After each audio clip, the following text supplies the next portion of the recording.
AI, you're talking about that we're behind. How are we behind? What, can you give me an example of what that looks like? Like, when you say like we're way behind, like, and every time it keeps advancing, and we say, you know, like I'm just curious to see what that would look like. What that looks like. So when I think about my own I'll say my understanding of AI, it just the rate of acceleration, like what I think it can do, it is beyond like its capabilities. Like for example, ChatGPT. You know, you can use it. You can ask it questions. But you can also then attach, like, so I keep learning more about it. So one of the things that you can do is you can ask specific questions on a document. So like, for example, if I wanted to put in let's say the Teachers Association contract, and I wanted to be able to interact, I can create a chat bot with a specific document. And it'll just, you know, I can ask it then questions, and then you can iterate from that. You can, I was trying to think of some of the other examples they gave us. Things for sort of various purposes. There's some scary stuff out there with voice. If it has my voice, it can, you know, put words. It can, you know, you can show a recording of me saying things that has my voice and saying things that I didn't say. So it just can do things like, you're like, wow, I didn't know it can do this, that, or the other thing. Like things that we haven't even thought of. Like as the presenter came forward and showed different things, and then it's hard for me to describe everything they can do. For like school purposes, it can help write goals for students. It can, you know, you can put in if a student is struggling with bowel teams, for example, what are some activities that I can do? It will help generate a list of ideas. So there's a number of educational purposes. You just, right now it seems to be the only limitation is your own. What questions do you ask it? So you have to learn, like, what can it do, if that makes sense? So when I say that we're behind, it's just understanding the scope of what AI can accomplish for you. So I guess my concern is like, you know, some of the stuff that you just talked about that could be on the other side of it, maybe the dark side of AI. Like, what are we going to do to contain that? You know what I mean? Like, I see AI as a tool that could be helpful, but I also see it as a tool that's going to keep learning and growing by us asking its questions, right? It's going to form a mind on its own, and pretty soon, I mean, some of us could be out of jobs because AI could eventually just get in a form of a robot, right? And just know everything and then just kind of take over. Like, what are the parameters that we would put on it, I guess, but I would want to know, so we don't get to a point where we're... I don't think, I see our role as how to teach students how to use this in an ethical way. I don't think that I have the ability, or we as a district have the ability to stop the advancement of AI, but I do think that there is a responsible way to. So from our purposes, it was, we started with, you know, what is plagiarism? What does that mean?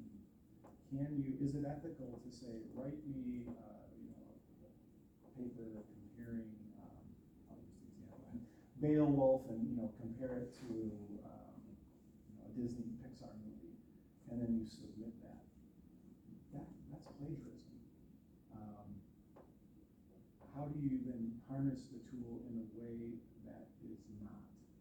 And then we were talking about from the teaching standpoint, you know, what as a classroom teacher is your, you know, do you want students to use it? Is it a first draft tool?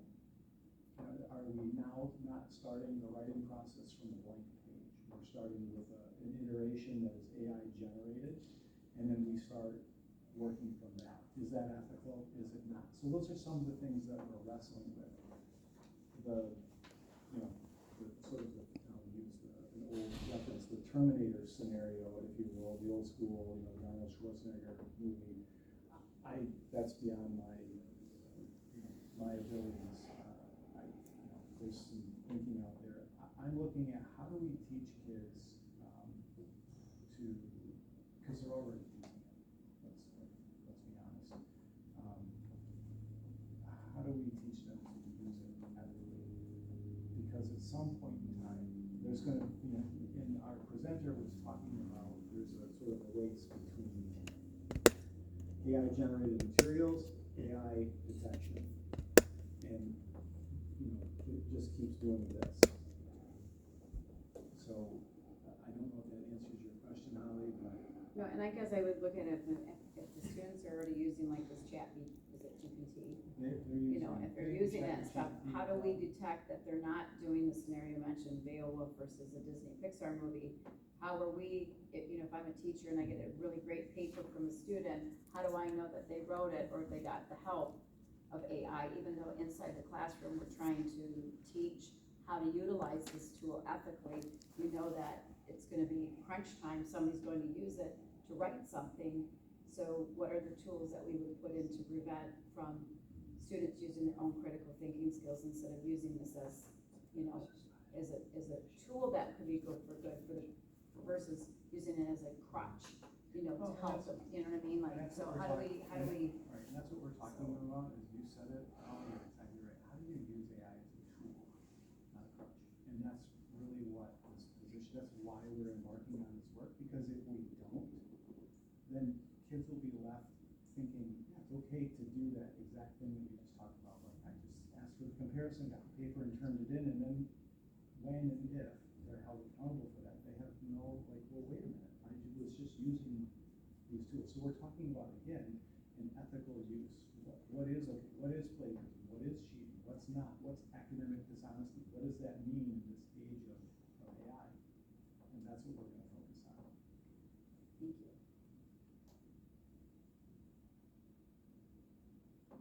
Thanks, Julie. Alright, we have a number of discussion and information items. So just, the first one is our budget update. Just a reminder, we have a special meeting that's scheduled for June 20th at 11 a.m. It's here in the administration building. And so that's where we'll be asking you to consider an amendment for our current fiscal year as well as the budget for next fiscal year. That also includes a required budget hearing. So we're required to hold a budget hearing. So that will be at the beginning of the meeting. Basically, just wanted that on your radar. We are busy working on both of those right now.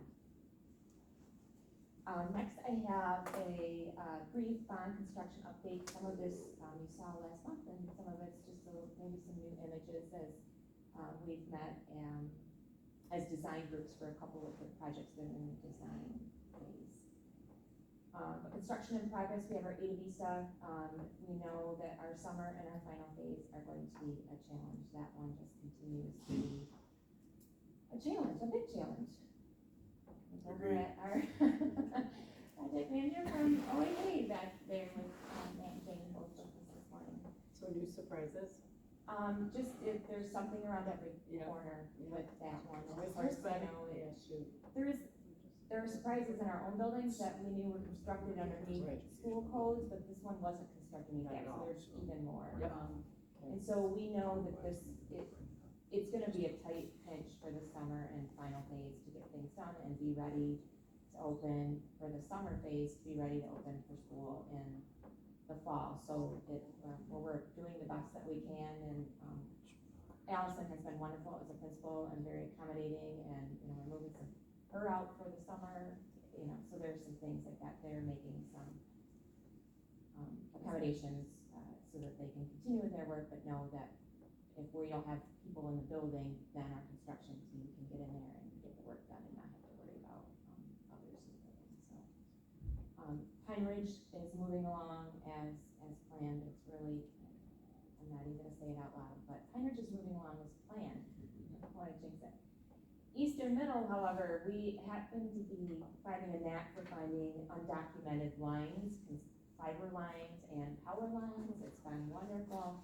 We started with an undocumented fiber line that construction found, and then we found a secondary power line as well that wasn't on any of our drawings. So that one's been off to a rocky start. That we installed? It was part of when we built the building, and it wasn't on any of the drawings. Yep. So, we're working through those things and rerouting the fiber. The power is a secondary power line, so we think we have a solution for that so that we don't actually have to move that line, which is good. But just a reminder that Knapp Street entrance will be closed so as soon as school is over tomorrow already. Visitors will need to go in through the high school office, throughout the course of the summer. Of course, that middle school office is closed for a big chunk of the summer.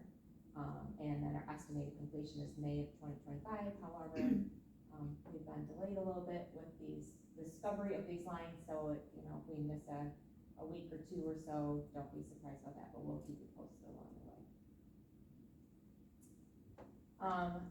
Paving is on deck. That's you guys had already approved that as a board, so that is getting started. In fact, we received a call from the vendor who's going to be doing Meadowbrook, wanting to get in there tomorrow afternoon so they can start milling. Meadowbrook's a big paving project. We're doing almost every lot except for that back staff lot that had been done years before. But we're widening that main entrance, and so they just want to get in there and get it started, and we appreciate that. So Corey reached out to the principal, and she says, no problem, come tomorrow at 2 o'clock to start that milling work. So yeah, so we're moving along with that, and then you can see the other ones. Those will all start, rest will start after school. It's out June 6th, I think they help on their date to begin. And then pending board approval, construction on deck. I just threw a couple images. We looked through that presentation back at our April meeting.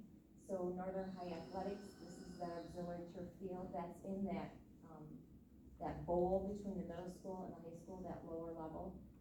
So we're anticipating that will begin pending approval project at Monday's meeting and this summer, and we're looking at wrapping that up next summer. So just a couple images of what that will look like from an aerial view, and then the bottom left is really that entrance that it would look like as a visitor to that place. And then Eastern High Athletics, same thing for them, pending approval for the project at Monday's meeting.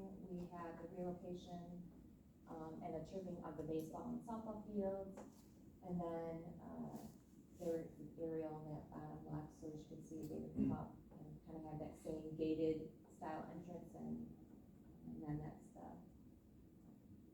restrooms and a vending station in there. We would look to begin that this summer, with our goal being ready for spring season for those sports in 2025. All right, design and project, aquatic center. I think we've met twice since our May meeting, because we had one that same week.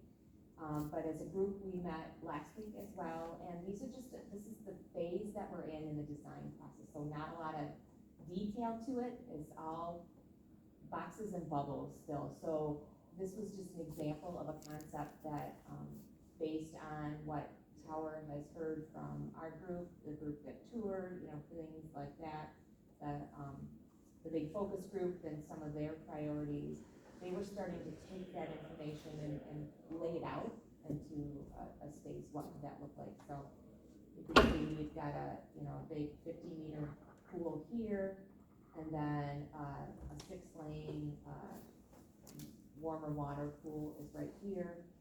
Some storage that goes in between those, but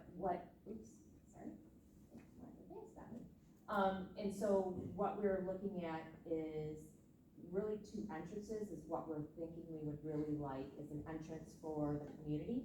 So when they come in for community events and they would come in on this side, and then this is their space in terms of locker rooms and showers and toilet rooms.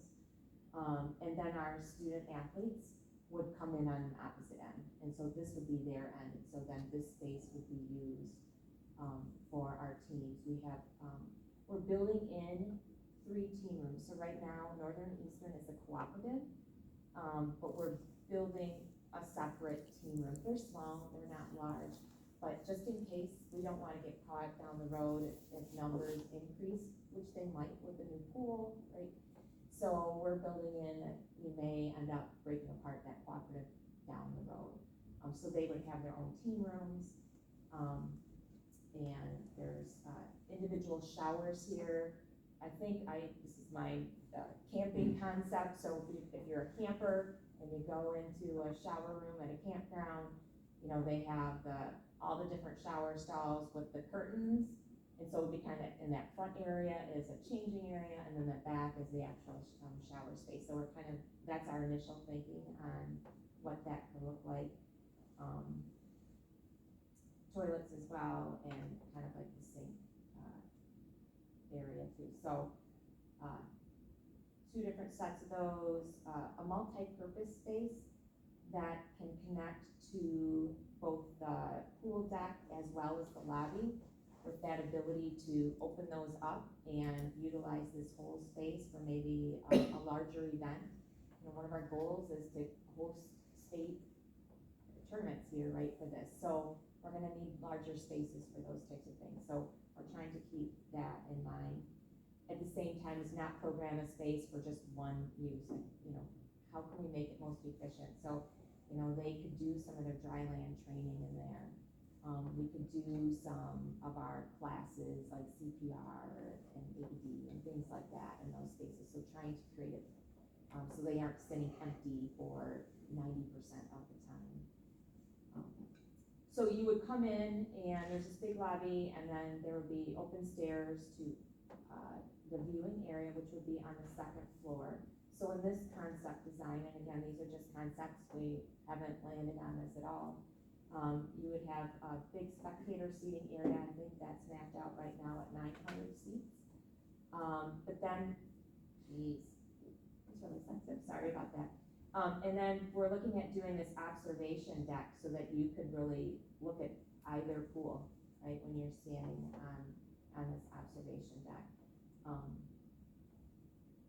And then there's just a couple other here. You'd have toilet rooms up here, as well as a small vending area, small storage and that type of thing.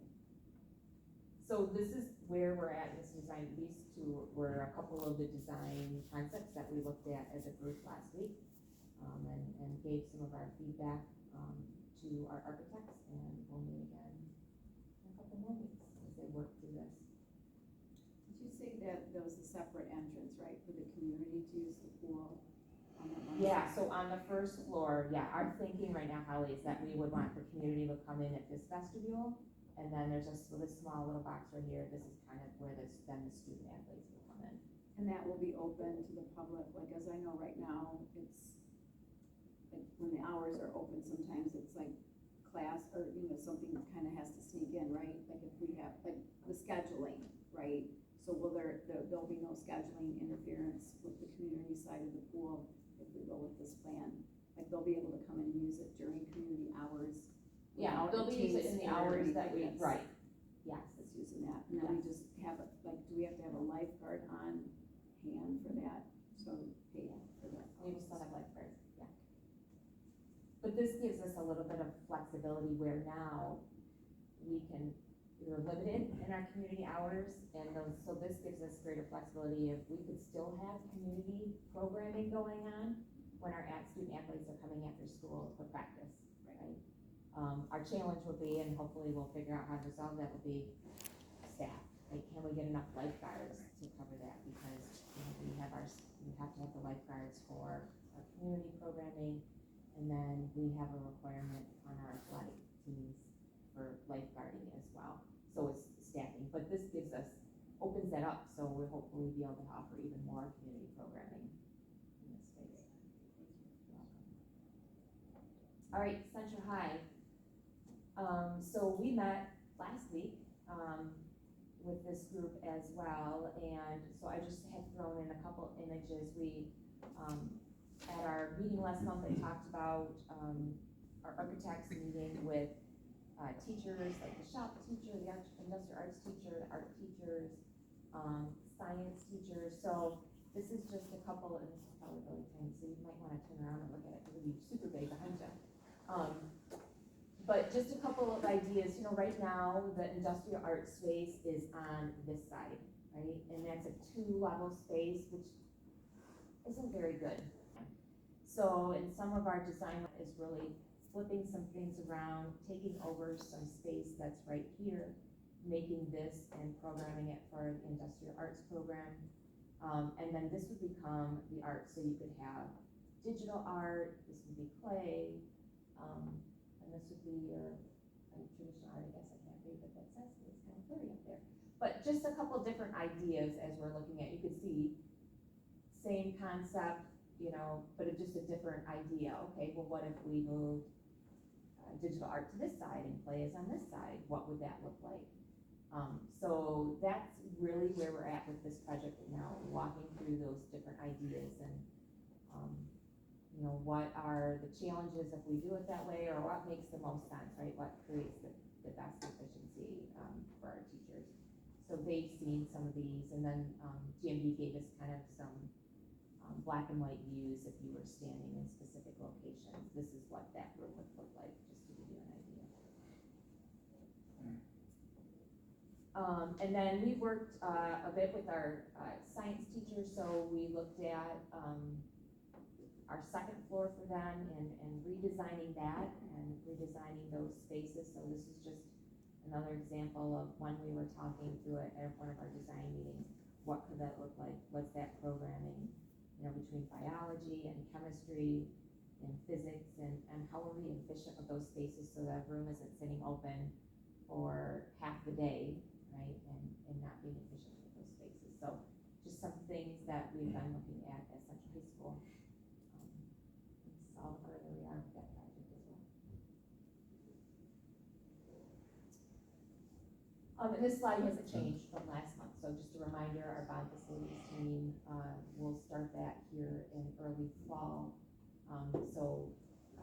Probably, you know, my suggestion would be at one of the upcoming board meetings that you guys begin those conversations about a couple board members who would be willing to participate in that to get it started. And then figure out how you want to do that as a board, right? Do you want it to always be those two members? Do you want to rotate, right? And maybe some board members stay for, you know, a year, and then it rotates to a couple more, or something like that. That will be up to you, but I'm working behind the scenes with OAK on getting that all set up so that we're ready for to go in the fall. And we can kind of get, when we figure out the who, we can get those dates on the calendars. All right, that's our bond construction update. Any other questions?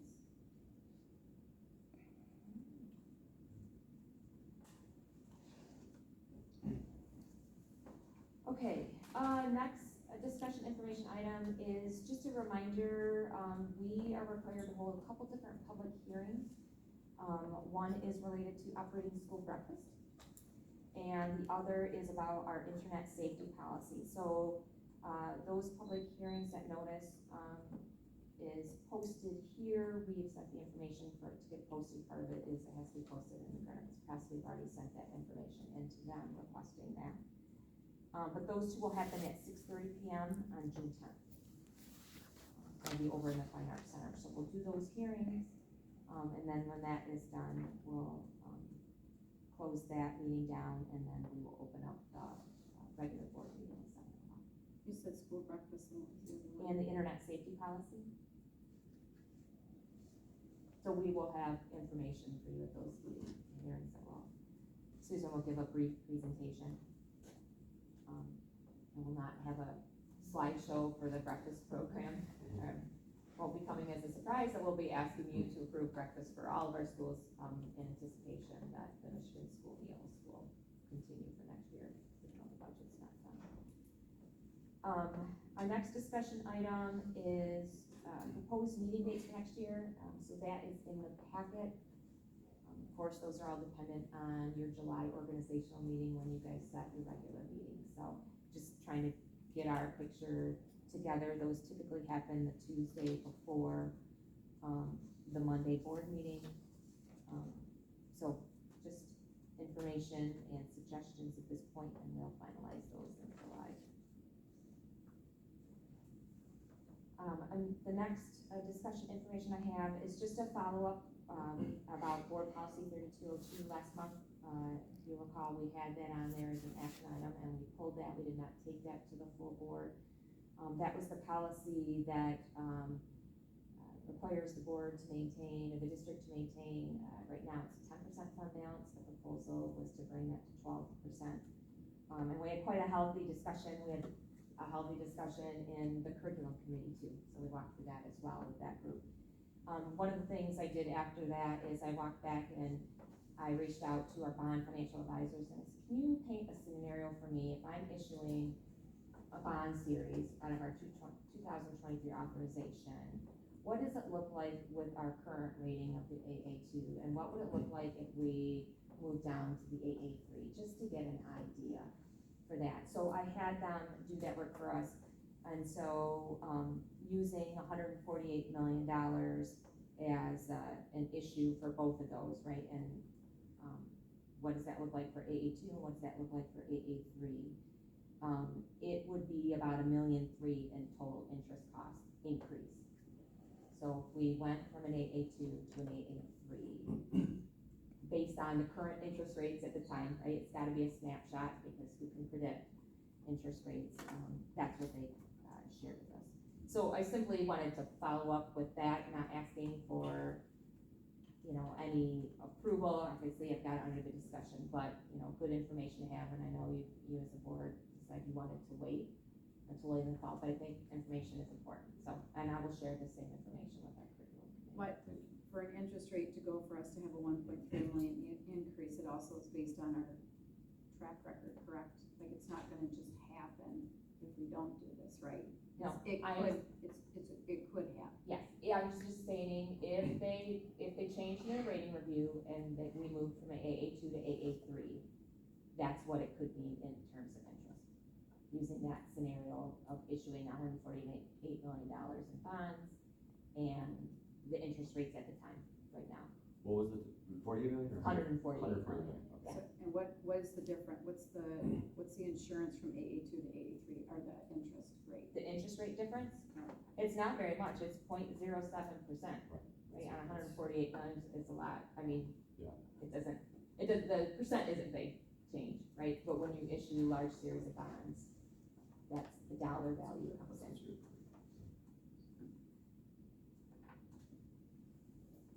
And I have one more discussion information, it isn't on the agenda, but I just want to share with you because it, was finalized yesterday. So, we heard from Verizon, that they are backing out of the cell tower deal. They no longer wish to pursue that. They felt that with the opposition and some other issues, they didn't feel it would be approved. So we received that information, I followed back up, asking if they would reconsider, and they said no. So, I will share that information with the curriculum committee tomorrow as well. Can I ask a really quick question? The Verizon backing out, we were working with Tower Ventures to get a lease on land for them to put it up. But it was Based on It was Verizon. yeah, Verizon had partnered with Tower Ventures and SmartLink in this particular case. And does Tower Ventures specifically work with Verizon, or? They work different with all the carrier? carriers, it just depends, yeah, Yeah, that would just be starting with. yeah, Verizon. exactly. Interesting. All right. This takes us to our action items, and again, we have a lot to go through here. So, we have our minutes from our May 14th meeting. And then Scott alluded to in his, he talked about it in his report on the curriculum update. The first action item is for consumable materials that complement our numbers room, texts that are from McGraw-Hill that's used by our special education students. So we're recommending the purchase of those consumable materials not to exceed $52,400. And that would come from our ESSER 3 equalization fund. So the original purchase of that number worlds were with ESSER 3, and this would be to kind of fill those kits with those consumables. Scott also talked about text and online support for our multilingual learners. So we're bringing forward a recommendation to purchase some materials and 6-year online licenses from Houghton Mifflin Harcourt at a cost not to exceed $180,000. This is a combined funding for this because the 6-year licenses, I cannot pay for them out of the ESSER budget because that money ends in September. So the online license component is our general fund, and the printed materials will be from our ESSER 3 formula grant. Scott talked about the why with those English 3D, as well as the Read 180. Just to clarify, multiple lingual learners is completely different than our immersion programs? Yes. Correct, correct. Do you know the rough breakdown of The that breakdown? 180? Yes, I actually do. How many kids we have? That are, yeah. I think they add, I think the digital is There's 30 a number in grand. my head, I wanna make sure. if I Those speak it still out Okay. license, I assume you're still Very- licensed. No, yeah, that's fine, I thanks, think, Scott. so the digital is about, I have to go through the code more, digital is about the 66,000 of 180, so about 66,000 would be our general fund, the rest would be the grant, yeah. Does the grant come with any, things that we have to do by receiving the money from the grant? Is there anything that's The ESSER asked of grant? us? It's ESSER. It's great, it's not It's ESSER, stuff you already have. It is the ESSER grant. it is, oh, ESSER Yes. grant, Yeah. gotcha, I missed Yeah. that first word, thank you. Okay, thanks. And the next instructional item we have, Scott spoke about some more decodable books. These are decodable books that are in Spanish. So this will be for our immersion students, and these will support, students in grades K through 2. This will be funded by our Section 35J grant. So we spoke last month about that new grant that we received, in particular for our elementary and literacy. So that amount is not to exceed $30,200. The vendor, I shouldn't say vendor, I'm sorry. It's from I Love to Read in Spanish. It's actually the name of the vendor. I had to do a double check when I was working on it, that can't be right, but it is.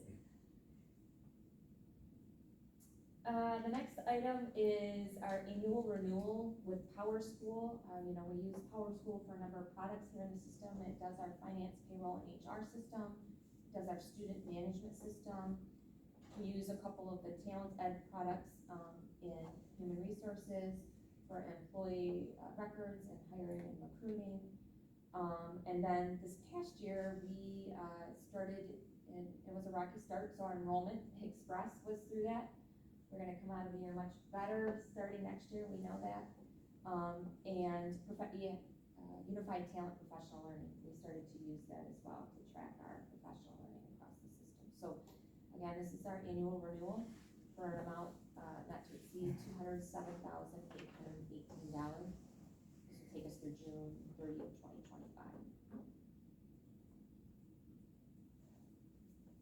And that's not the general fund. And that is out of general fund, thank you. And then we have, our next request is another Power School recommendation. So periodically with these, there are upgrades to the system, so we're bringing forth a request to upgrade the e-finance side. So that's our finance, payroll system, human resource system. So we would like to, need to upgrade to the version 2310 because the current version is no longer going to be supported at the end of November. So it's critical for us to move this upgrade. In addition, at the same time, we've been looking at how do we help ourselves a little bit in where this program is housed. And right now, we're hosting it on our own servers. And so our recommendation is also move this to the cloud and cloud host it. It provides some much needed benefits for us, improved security and compliance, minimize downtime, automatic software upgrades. Gets a little clunky when there are other minor upgrades that maybe don't need to come through your level. And it's a lot of kind of a agenda thing is how I would describe it. And okay, are they ready for us? Are we in the queue to do the upgrade? And then are we ready on our end? And do we have the right space? So by moving to the cloud, it would really eliminate a lot of that work.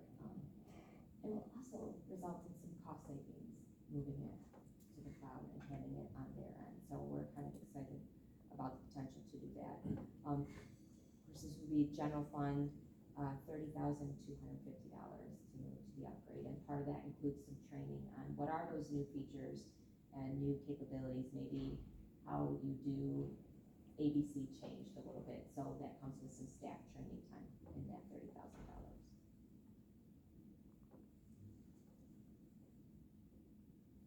All right, another annual renewal here in front of you, that you'll see on Monday is for AT&T and our internet renewal.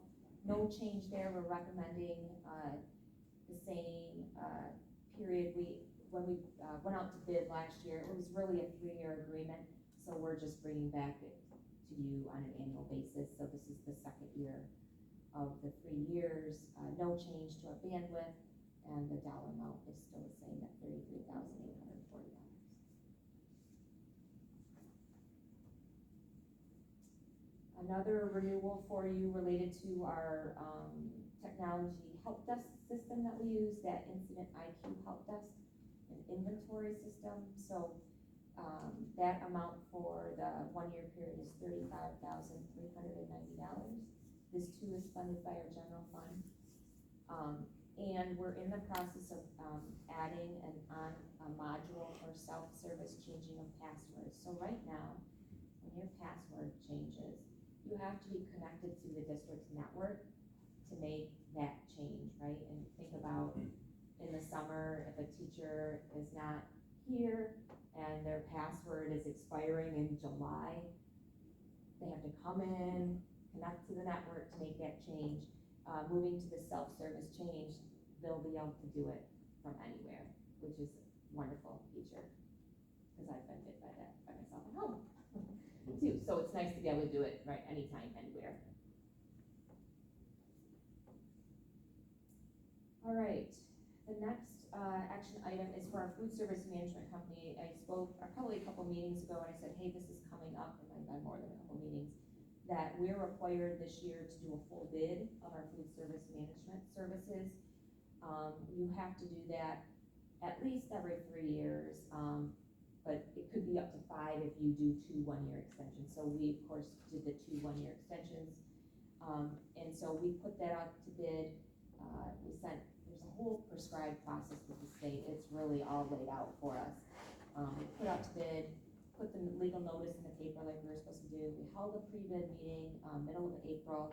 2 food service management companies attended, and we heard from one of the 2, and they declined to submit a bid, so our current vendor is the only one who submitted a bid.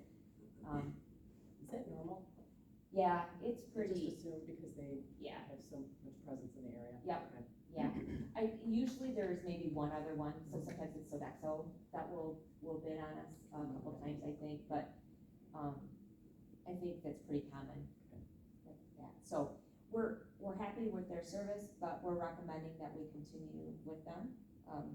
And you can, in the rec, you can see the way this contract works. I know a couple years ago, there was a request from the board to say, can you put a dollar amount to this to give us an idea? And we did, we run an estimate. I think our challenge with that dollar amount is, and we're experiencing it this year, is it's what the state is approving and what the contract is. You're approving a management fee per meal is one of them. The other part is a flat fee. So there's an administrative fee, which is the flat fee, and then there is a management fee per meal. Pretty standard. So what we had done before is we'd taken the management fee per meal and said, okay, on average we serve X number of meals, so this is about what it would be. Well, we blew that out of the water this year with the Michigan School Meals Program. So in lieu of bringing you a dollar amount saying, yeah, we estimate it to be, I'm making this number up, $300,000, we're presenting to you those 2 different rates, right? Here is the flat fee. You can see that's $175,394. And then the management fee per meal is 0.0568. So we thought that it made better sense to present it to you in terms of that. Based on the number of meals we. Based on the serve this number of year, meals. essentially? Well, Or the we projected management fee is just the cost per meal. So Of the food that we bring in. of the meals we serve, Yeah. Okay. right? So what we could do, and we could, periodically throughout the year say, well, we've served this many meals so far, just to give you an idea that this is what the management fee is based on. Happy to do a summary, at the our last committee meeting next year to say, okay, this is where we're at, if you're interested in that. But I really felt that it was better to do, not put a dollar amount, because I think that gets confusing with our community, and they think, well, you should only be spending $300 on Chartwell's, but we've just served a significantly higher number of meals this year, and with that comes additional work, and so that's what that fee is based on. So that's why we're presenting it to you a little bit different than we have the last couple of years. Can we find out what the increase is between, like, what we were paying before they offered government free meals, right? And now what we're paying now, like, I see the difference of what it's like, we're paying extra for more free meals, correct? Well, we get Because a it's- reimbursement from that. So the food service fund is self-sufficient, so none of this is coming from our general fund. But we get, for every meal that we serve, we get a federal reimbursement and a state reimbursement. So it's covering the cost of the food, the cost of, the administrative fee, the management fee, paper products. It covers an indirect cost. We charge an indirect rate to our food service program, and that relieves our general fund for some costs. And those are things, they call it indirect because it's not something you can specifically pinpoint to food service, but they know that there are some costs that we experience because of that. Think of custodial services, utilities, those, my time, as an example, human resources and, onboarding people and that type of thing. Those are what they consider indirect costs. Technology is another great example. And so we're able to charge an amount. There's a rate that the state calculates for us every year.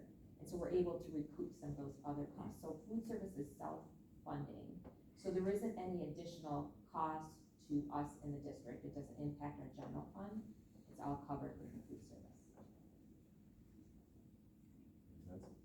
Yes and no, I mean, Yeah. it's free, but it's not free, right? I mean, it doesn't cost us directly, but it's costing somebody, right?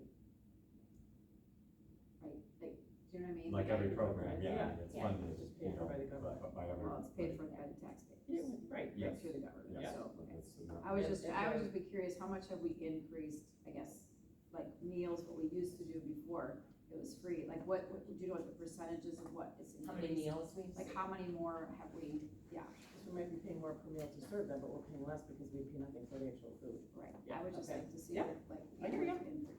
Yep. For it, so, and then this is food that they buy bulk, correct? Government food, they buy bulk, Some of it we do through commodities, some of it's through, like Gordon's, for example, as an example, there's just one place, so some of it through commodities where the government has done that mass purchasing for school districts across the country, and then we're able to utilize the lower prices for that, so there's some of that, there's some that we buy direct from Gordon Food Service.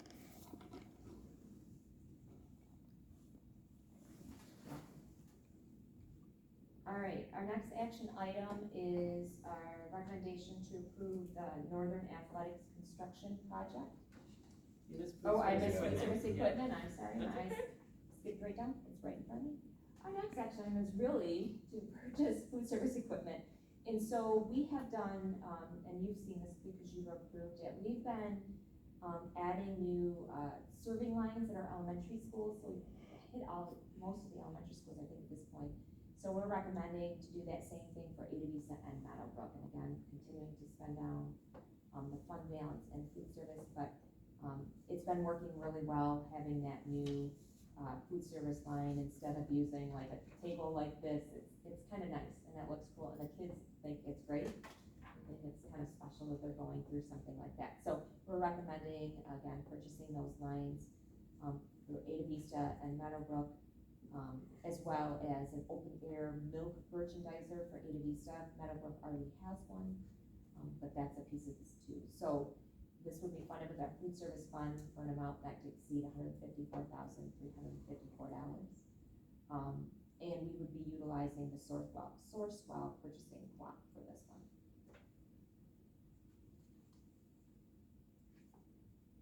And this is money we're having to spend, because we're exceeding that We threshold. have that fund balance, yep. Exactly. We did, submit our plan to the state, so when we get that notification that says you have an excess fund balance, we're required to submit a plan to the state. We did submit that plan and just received notice end of last week, that it was approved, so that's good news. A little bit later, I think took them a little longer, because I think there are many more districts who are in that boat with the Michigan School BS being implemented this year. All right, now we're to the Northern Athletics construction project. So, we went out to bid, April 22nd, and those bids were received on May 9th. We had 12 bid categories and a total of 45 bids.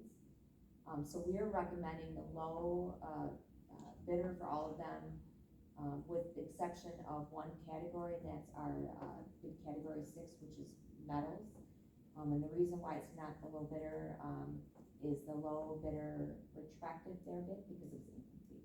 So it's the second low bidder, that we're recommending in this case. But the total project cost, including our contingencies, our fees, our general conditions, and allowances, is $4,589,960.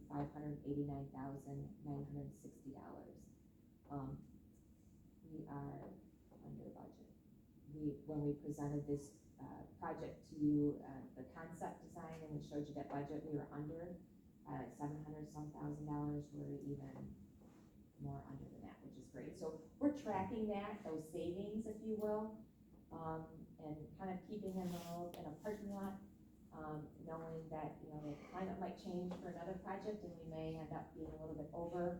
But also, we don't want to find ourselves in a pinch at the end where we haven't spent money, and there might be projects out there that we can spend on those things on. So we're keeping that information in a parking lot. But the full bid information, the letter of recommendation by OIK, the bid summary, which is really a great page. It shows you all the bid categories and the amounts for each of the contractors. It spells out all of the different fees that there are, and those allowances. We put allowances in there just to give you an idea of what that means for conditions that we think we might run into there. Maybe it's soils that aren't suitable, so we've got to, do a little bit more earthwork to make that a proper condition so we don't have problems with our foundation. In this particular project, we have temporary utilities. Think about where we're putting this field. There isn't no electricity. So we're working through that challenge right now and what that would look like. Well, there's some costs to trying to bring some temporary things out, whether it's a generator or something like that. Then there's a couple of minor things that we started to talk about, but we're not sure what the cost is. So we talked about upgrading our turf blend.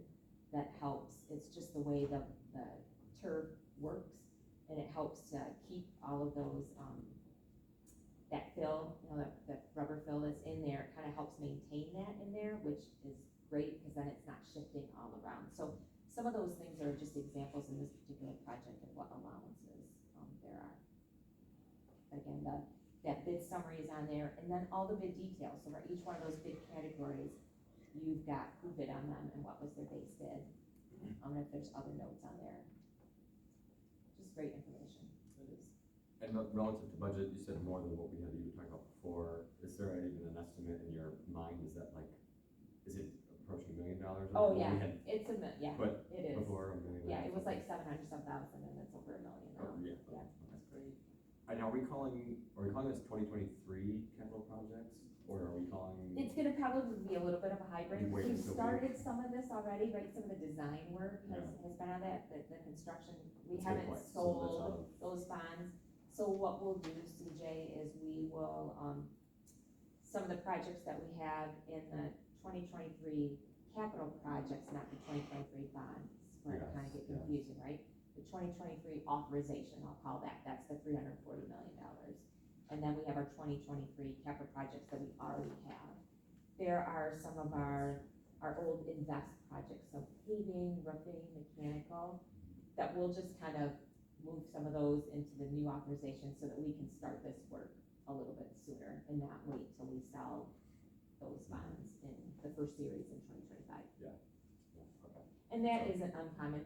Right. I mean, we have done that before where we want to get a little bit of a head start.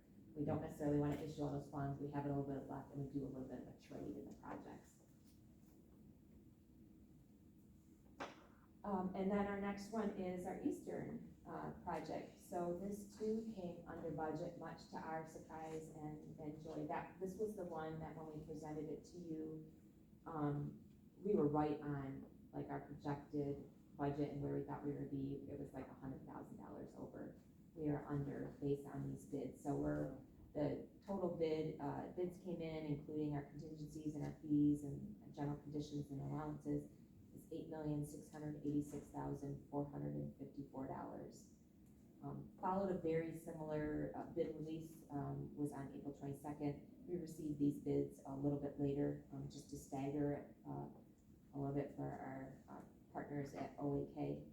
So these bids were received on May 14th. And we are recommending the low bidder for all of them, with the exception of bid category 8.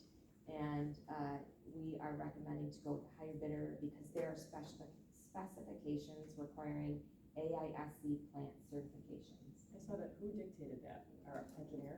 Yeah. Okay. Yeah, Correct. exactly. And that's something that the low bidder didn't have. Yes, Was that correct. There was a real meter. There's a big cost difference in Yep. having people who are certified in that. So weird question, we had a bid category that only had one bidder. There's certain dollars per square foot or expectations for what a bid should be that we feel comfortable when we only get one bidder, right? Yeah. Okay. I mean, some of these bidders, it's pretty niche, you know, you know, like for courts, you know, spray, like tennis court, there's like two guys, To do it. 2 or 3 companies in Michigan, and, you know, if their capacity for the summers is already booked up, you're not gonna get it, so, you see that, I mean, we don't love it, but it's not Right, as not long as you're- out of the it's in line. ordinary, Yeah. on some of those niche stuff, so. I think lockers is another, isn't it? Sure. Lockers and there's 2. They kind of laugh because Yeah. they know it and. But they don't know that they'll be the only available bidder to, inflate their prices more than they would Yeah. otherwise. And be that's right. And you for know what the to business like expect. that. Yeah, we've got You know gut what checks it in should there, be. and, Yes. you There know, are some checks. Yes, right. And from the same standpoint, we had a couple categories that had a huge range from low to high, but, I think about metals that retracted because they were 14 versus 200 or whatever. They had that chance to say, oopsie, we're gonna get our bill of materials despite what they might have bet if it's significantly lower. Yeah, okay, good.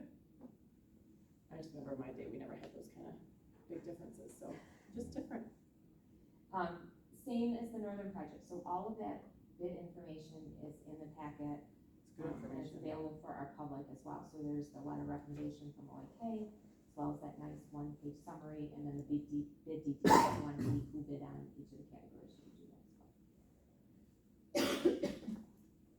All right, the next item is, related to our bond refunding. So last month I spoke about, hey, we quickly went out to market and sold bonds because the interest rates changed and we thought it would be favorable, and it was. So, in the past, we've just brought this ratifying resolution, which is a part of the process, right? There was a resolution where you authorized us, the board authorized us as administration to go out and have a sale. And then closing that loop is this ratifying resolution.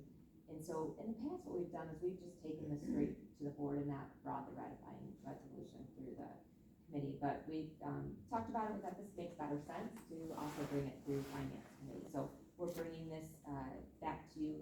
Again, it's simply ratifying the sale of refunding our 2014 bonds. It's the only thing that we're doing in this. We did not issue any new series out of our 2023 authorization.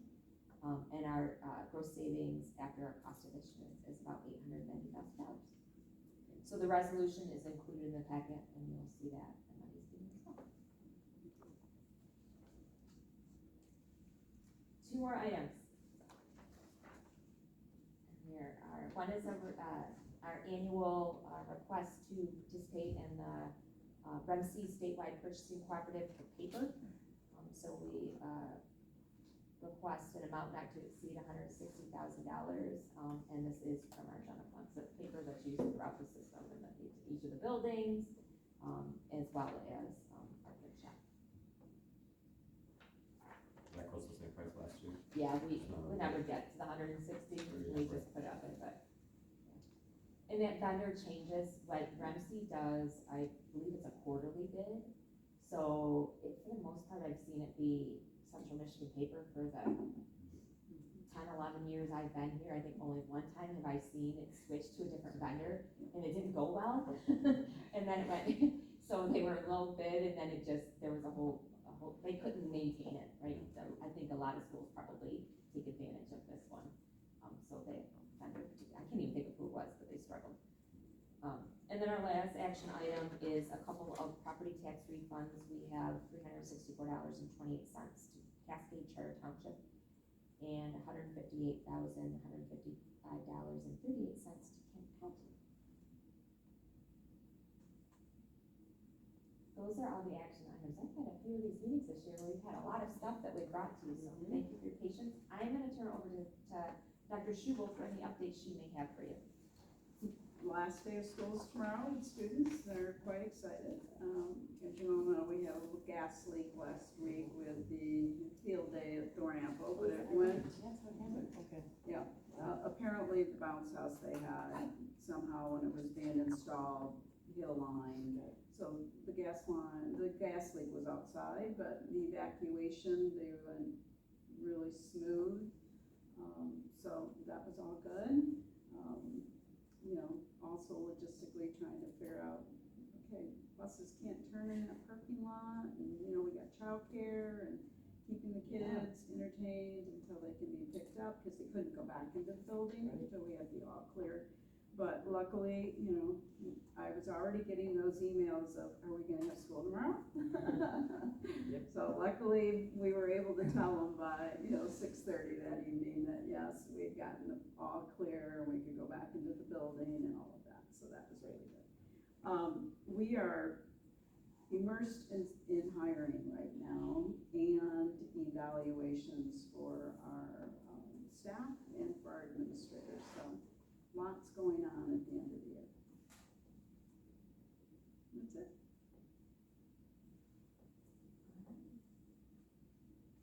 That's all I have for our last finance committee meeting for this year. We'll see you guys on Monday. If you've got questions about any of these, there are a lot. Then feel free to reach out to someone and we can try to address them. They will all be on the consent agenda, of course you can. And just for the record, this is just this year's. Crazy. And like a pair of years I later. have all your backup, right? Yeah. Okay. Thank you all. All right, thank you. Just under 400. Just under 400? Okay, thank you, Scott. Hang on, just circle this over. You said 350 and then it went back. Just shy of. Nope. Okay, I know yeah. it's moving to, and that's what we know. Couple years ago. No, just, okay, perfect, Yeah. thank you. Oh, yeah.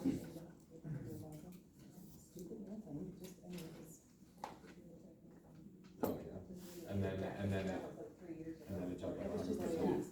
Yeah, everything was a piece of. Right, well, this year 25%.